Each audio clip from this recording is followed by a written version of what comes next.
So, Danish, I can give you a quick take. I think you're absolutely right. The book went through its own transformation while we were in the middle of writing it.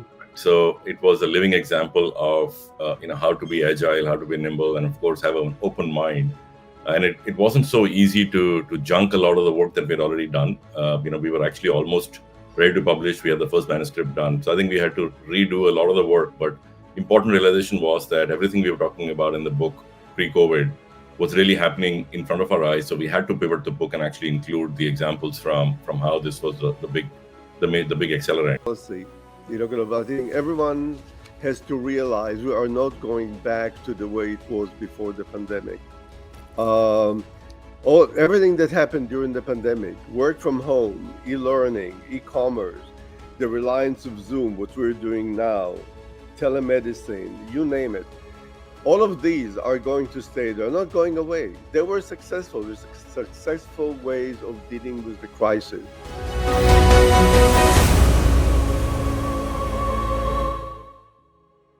It's a pleasure to be with you. Jerry and Nitin, congratulations. I love the 8 principles. My favorite is the first one.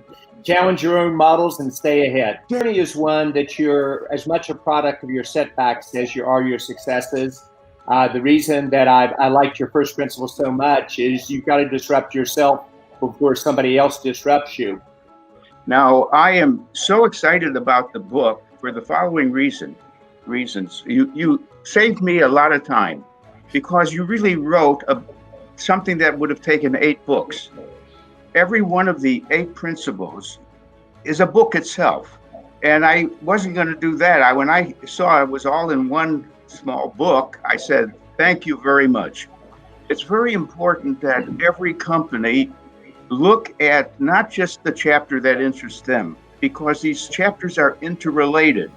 And the nice thing is that the authors give you a way to scan where you stand on each of the principles.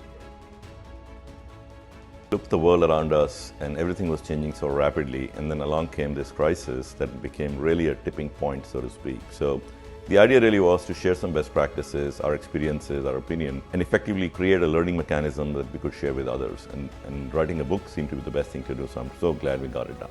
The inspiration for writing the book was primarily an opportunity to synthesize and put together a lot of the concepts and methods that I've been working with, and a unique opportunity to work together with Nitin on the development of these ideas.